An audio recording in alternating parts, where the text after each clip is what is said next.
we are going to deal with the chapter on nuclei and radioactivity today.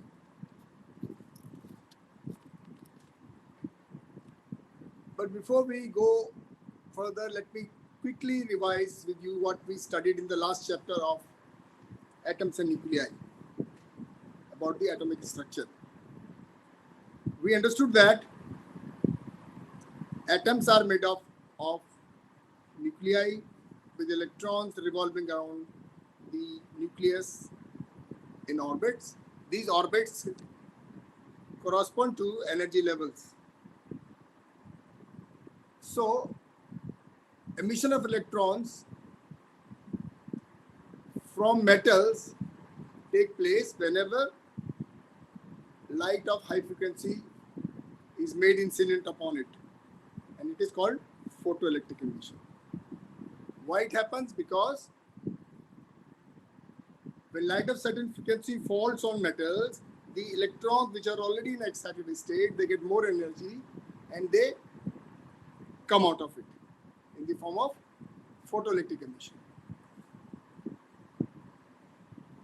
The photoelectric emission, the electrons, they gain energy from where? They gain energy from the light or frequency incident on the metal. The stopping potential increases with increasing frequency of incident light, but there is a certain frequency below which the photoelectric effect will not take place, right? And it is different for different metals or materials. So for photoelectric effect to take place, there is a threshold frequency, fixed frequency, for depending upon the nature of material, because energy is h into nu. Unless until a certain amount of energy is given, the electrons cannot be taken out from the metal surface by the light. So this is why there is a threshold frequency, and it is different for different materials. The Einstein said that the light consists of photons. Light is made up of a number of bundles of photons, and they carry energy equal to h nu, where nu is the frequency and is the Planck constant.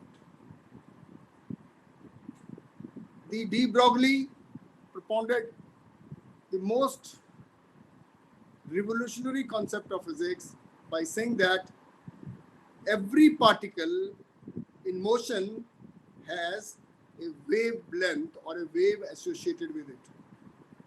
This wavelength he called the matter wave, and its wavelength is given by mathematical relationship h upon p, where h stands for Planck constant and p stands for momentum.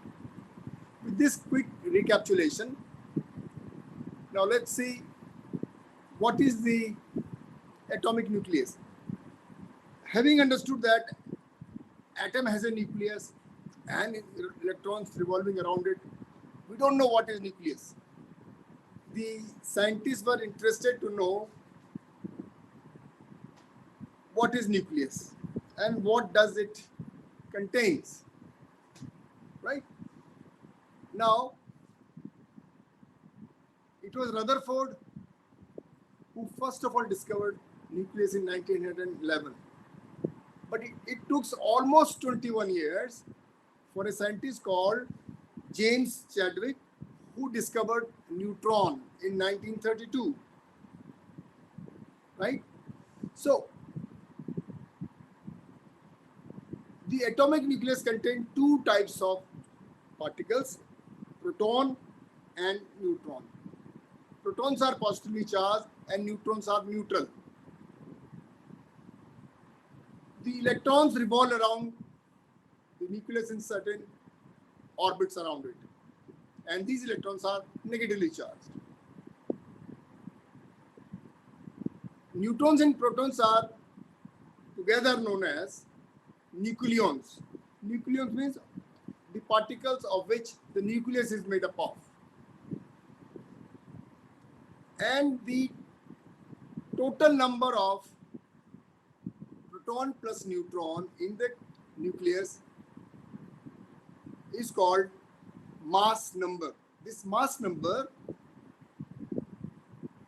is denoted by a symbol capital A. So the capital A in the study of nuclear physics stands for mass number, which means total number of proton plus neutron in the nucleus.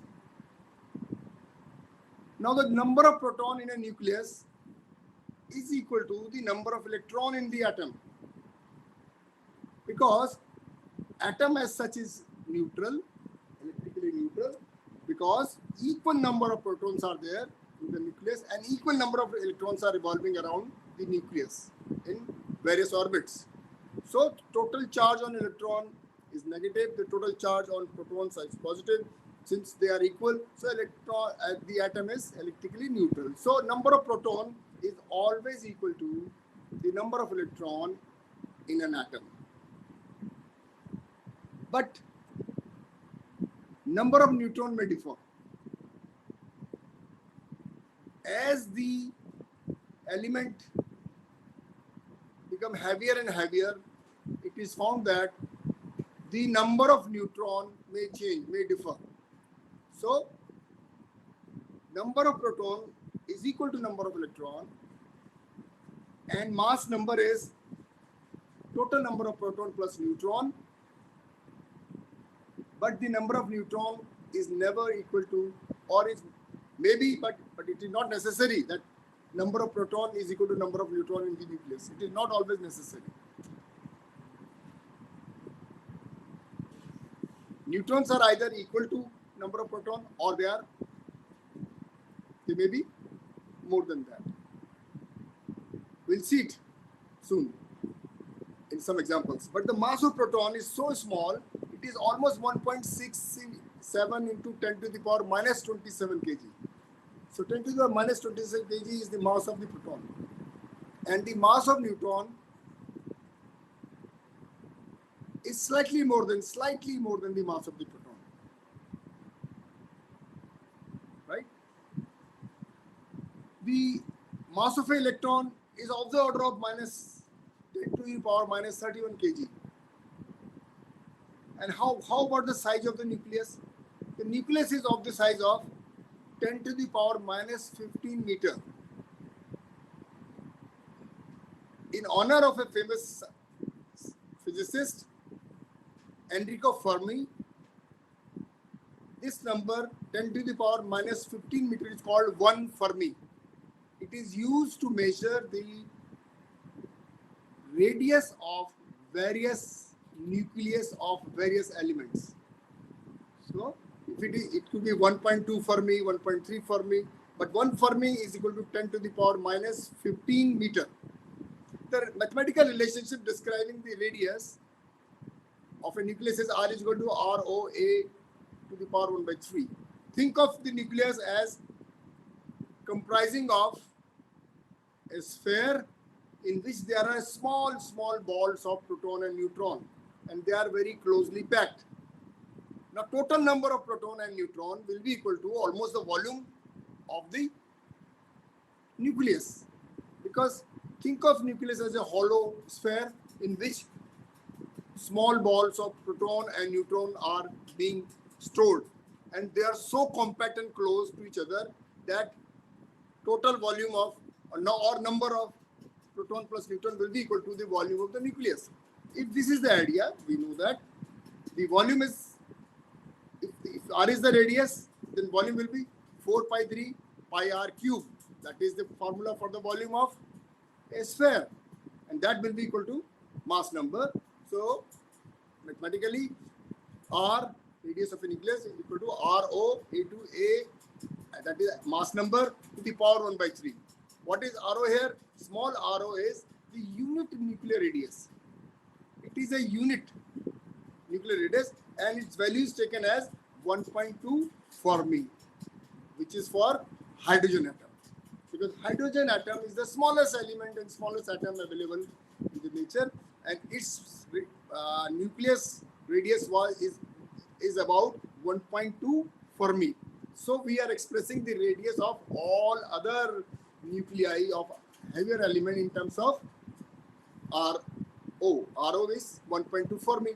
And what is A? A is the mass number. So R equal to the radius of any nucleus will be RO, that is radius of unit radius, which symbolizes the radius of hydrogen.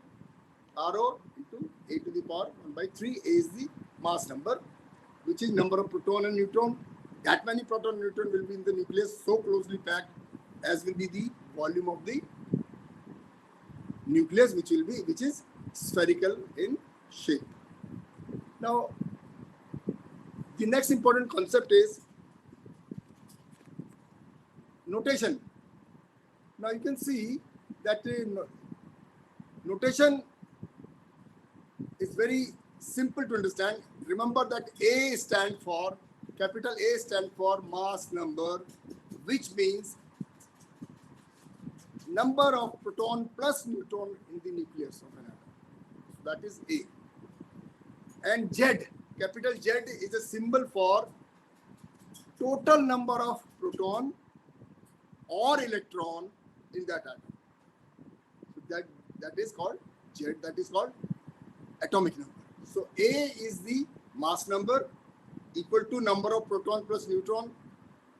Z is the atomic number, which means number of electron or number of proton in an atom. Because number of electron is equal to number of proton in an atom, because atom as such is electrically neutral. Now, how to represent a nucleus? A nucleus is represented by a formula X. Let us say X, and it has a subscript or superscript. First of all, superscript A. This A here, X and A on the left hand side of top corner is called superscript A, and Z at the lower side, that is called subscript.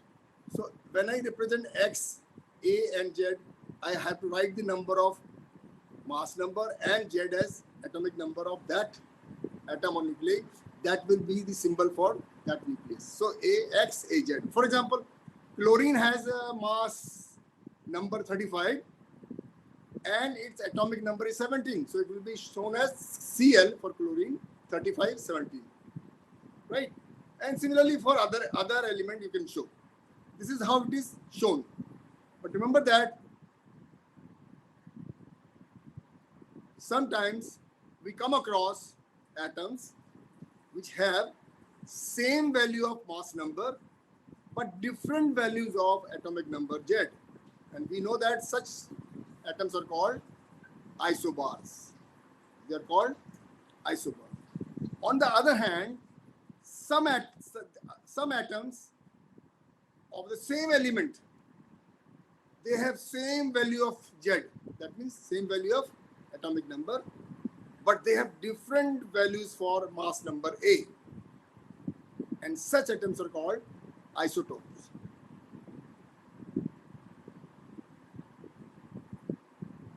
If we calculate the density of a nucleus, we'll find that density comes out to be very, very high.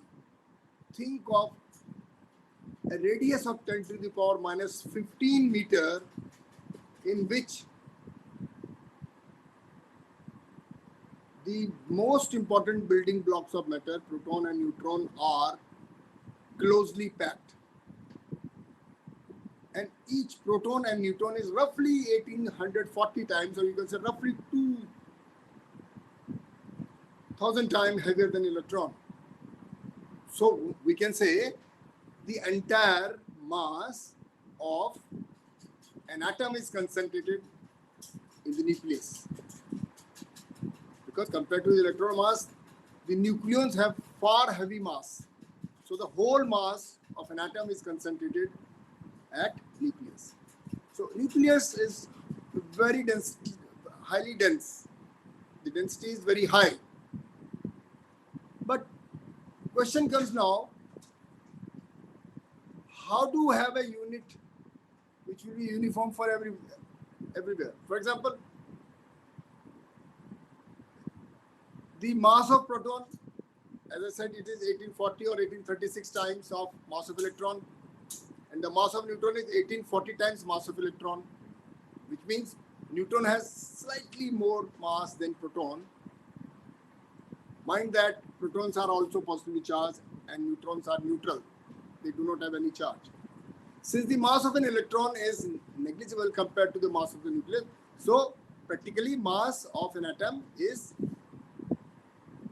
due to the mass of the nucleons, that is proton and neutron. But nowadays, atomic masses are expressed in terms of actual mass of C6, carbon 6 isotope. That is an isotope of carbon, an isotope of carbon with mass number 12 and atomic number 6. It will be expressed as, how it will be expressed? It will be simply expressed as you can see on the screen, C12-6. This isotope of carbon nowadays is used for atomic masses to express atomic masses of various elements. The unit of this atomic mass is abbreviated as a small u, and it is defined as 1/12. 1/1 u is what? Unit of atomic mass abbreviated as small u. And how do we define it? A unit atomic mass is nothing but 1/12th time the actual mass of C12C6 isotope of carbon. That means carbon with atomic mass of 12 and atomic number 6. 1/12th of the mass of this will be equal to 1 atomic mass unit. And by calculation, it comes out to be about 1.66 into 10 to the power minus 26 kg. If I express the mass of proton and neutron in terms of this unit, atomic mass unit, AMU, and in short, small u, I will find that mass of proton comes out to be 1.00727 times of atomic mass unit, and mass of neutron comes out to be 1.00865 atomic mass unit. So this is the main concept of the atomic mass unit in terms of isotope of carbon with mass number 12 and atomic number 6, and it is equal to 1/12 of the mass of this atom. Now, what is mass defect and what is its importance? The concept of mass defect is the mass of a nucleus of an atom. It is found that it is less than the sum of the masses of the particles or constituent nucleons of which it is made up of. For example, if I say there are X number of proton, Y number of neutrons, so X number of proton, Y number of neutron are there in the nucleus. But when the nuclear mass is calculated, it is found that the mass of a nucleus is less than the individual masses of the nucleons. That means mathematically we can say, if I say Z is a symbol for atomic number, M into small m, T is mass of proton, Mn is the mass of neutron, then what will be the mass of a nucleon?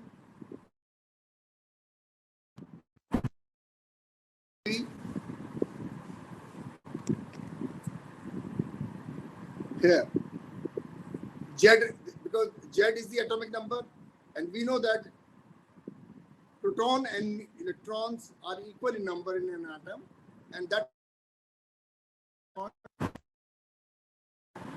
atomic number. So it will be Z into MP. That many protons are there. That will be the total mass of protons. And number of neutrons will be nothing but the difference of total mass number minus Z, which is the number of proton or electron. So, and multiply with the mass of one neutron. This will be the sum of the mass of the nucleus.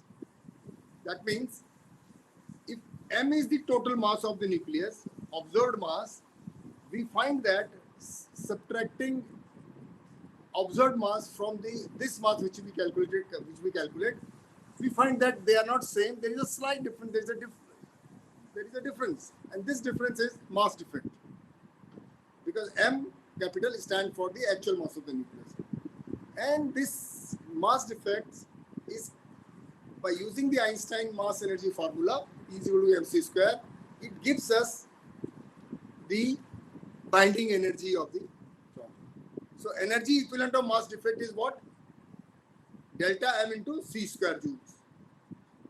This is the equivalent of energy equivalent of mass defect, and it is found by using which relationship?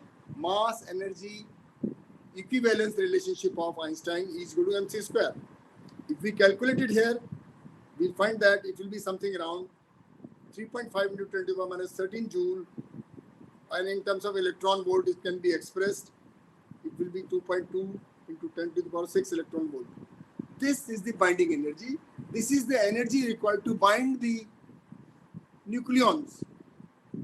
And when disintegration takes place, this energy is released, which you will see by looking at this formula. You can see along x-axis mass number and along y-axis is the binding energy of nucleons. You will see the graph is of this kind. It is increasing. These latter elements are showing the peaks. Then this is this krypton. This is the region of krypton. Then this is platinum. Here is the uranium. Become flat. You can see as the mass number is increasing, the binding energy is high. See, the binding energy is low initially. It increases and it falls. It becomes maximum at this point, and it almost remain very high even for element like uranium and platinum, that who are radioactive elements.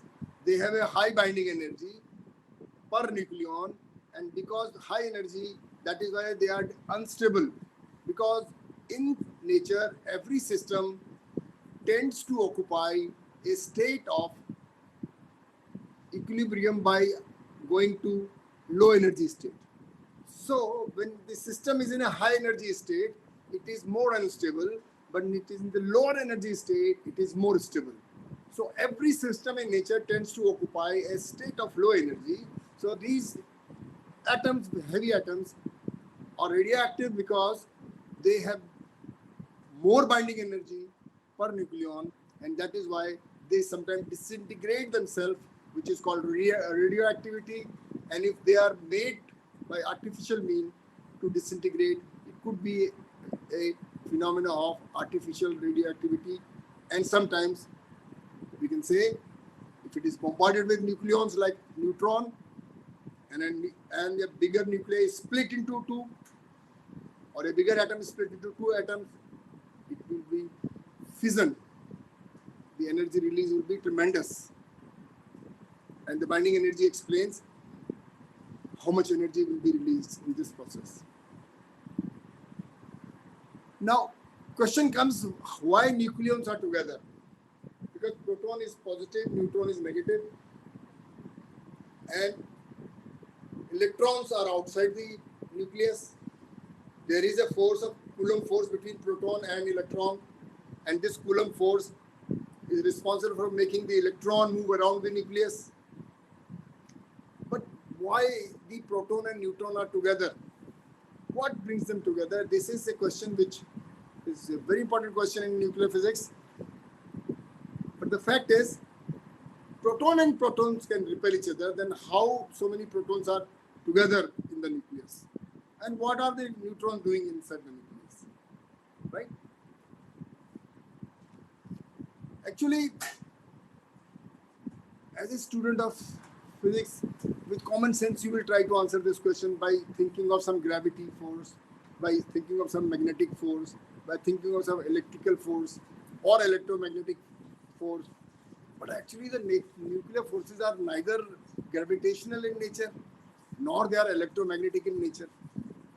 They are the most powerful forces of nature, but their range is very short.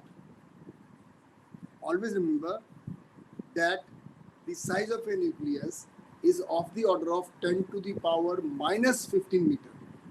And please also remember, then only you can appreciate nuclear physics and atomic physics, that size of an atom is of the order of 10 to the power minus 8 meter. You see how small is the nucleus in comparison to the size of the atom. One is 10 to the power minus 15 meter, that is the size of the nucleus, and size of the atom of the order of 10 to the power minus 10 meter. So, nuclear forces are only operating within the nucleus. If the nuclear forces are not short-range forces,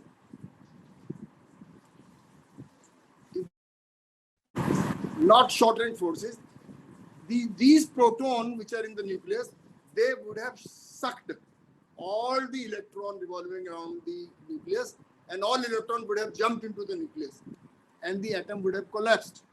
But it does not happen in nature, because nuclear forces are short in nature, but they operate up to a certain distance only. The influence of nuclear forces is not beyond the nucleus. Otherwise, the electron will not exist. And these forces also become repulsive after a certain distance. That is why the nucleus is intact, and this nuclear force is purely binding force between the nucleons. It keeps the nucleons together, and it is a short range yet the most powerful force in nature. I can give, if you can remember, that the nuclear force is almost 10 to the power 39 to 10 to the power 40 times stronger than the gravitational force. Right? If I say the magnitude of nuclear force is taken as one unity, that is, then the gravitational force would be of the order of 10 to the power minus 39. Think of it, how strong it is. If the nuclear force is taken as one unity, then the gravitational force will be 10 to the power minus 39 in comparison to the nuclear force. And the most important property is that the nucleons, proton and neutron, are densely packed, and the nuclear force hold these nucleons together.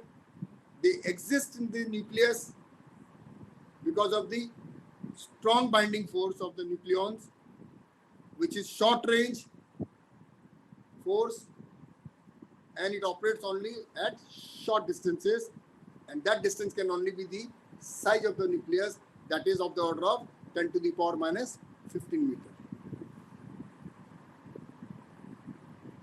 The nuclear force exists between proton and neutron in the nucleus.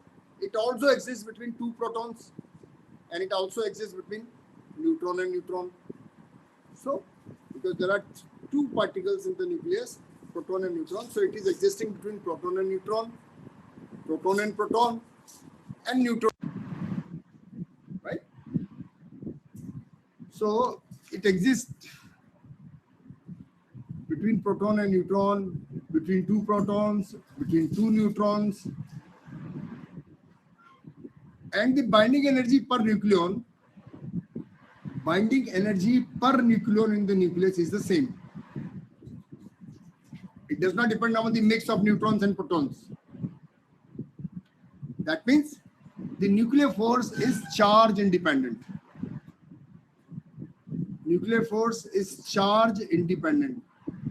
Had it been charge dependent, proton would have repelled proton and nuclear would have split apart. because two positive charges will repel each other. If there are 10 protons in the nucleus and 10 neutrons, then these 10 protons will repel each other and nucleus will burst. But nuclear forces are not dependent on charge. They are charge independent, right?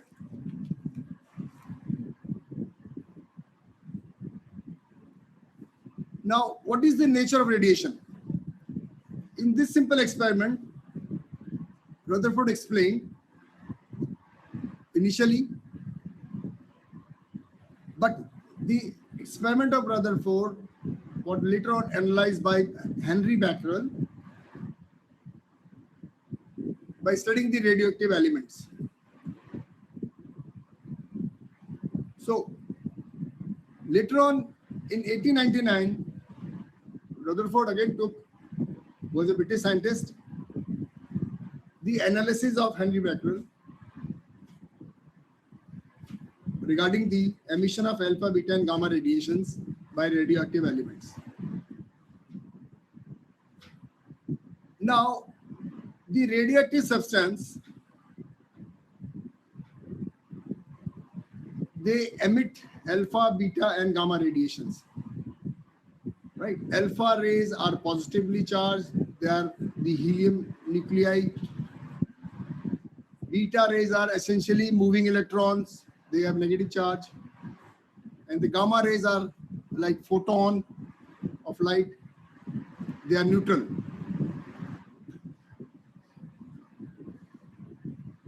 The question is why certain elements emit radiations like alpha, beta and gamma of their own spontaneously. As we know, in nature, every system has a tendency to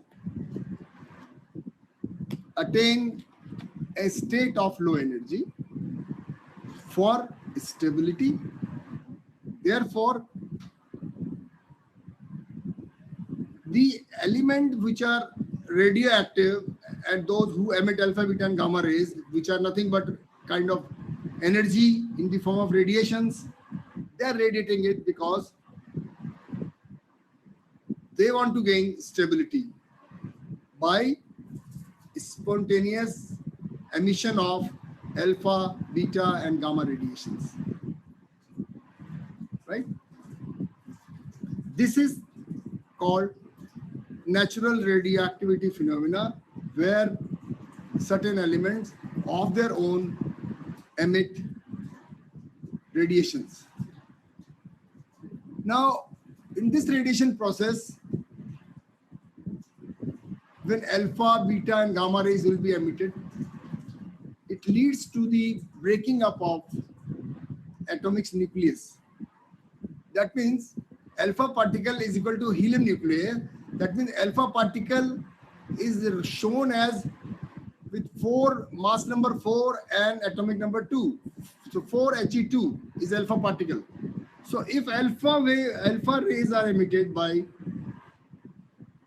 the nuclei of a certain element, it means from the nucleus, mass number 4 and atomic number 2 is reducing. That means 2 protons and 2 neutrons are leaving the nucleus. Right? So this is how nuclei is becoming little lighter.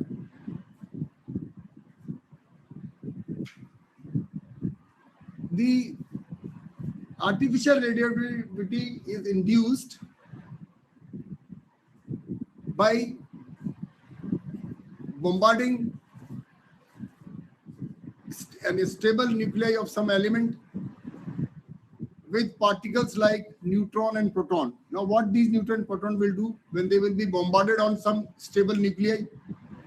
We have understood very clearly that unstable nuclei of certain elements, in order to attain the state of stability or low energy, their nuclei emit alpha, beta and gamma radiation in the form of energy. Right? And this phenomenon is called natural radioactivity. But in artificial radioactivity, we can induce radioactivity on certain elements by bombarding neutron and proton, because when these neutron and proton are bombarded and they try to penetrate inside the nucleus because of their high energy, then nucleus, which is already crowded with nucleons such as proton and neutron, and something else is trying to enter into, will definitely split it. When it will try to split it, it will again radiate certain emissions in the form of alpha, beta, and gamma rays, and such phenomena is called artificial radioactivity. The beta rays are essentially charged particle, which are beta rays actually can be both positively as well as negatively charged. If they are negatively charged, they are essentially electrons. If they are positively charged, they are positive electron, which are also called positron. But alpha and beta alpha particle or beta particle, or alpha rays or beta rays, because according to de Broglie, every particle is a wave as well as particle. So these are alpha particles or beta particles, or alpha waves or beta waves. So alpha particle or beta particle, they both are charged, so they are deflected by electric and magnetic field. It is their common property. They both have great ionizing power. Whenever they pass through certain gas, they ionize it. But ionizing power of alpha beta particle is less as compared to alpha particle. As far as the gamma rays are concerned, the gamma rays are electrically neutral, so they are not affected by the electric and magnetic field. But they travel through velocity of light in free space, whereas alpha beta particle do not travel with the speed of light. They travel with a speed much lesser than the speed of light. The ionizing power is small for gamma rays compared to alpha and beta particles. In the next class, I will deal with the radioactive decay and what is the meaning of half-life and the application of radioactivity. Till then, best of luck.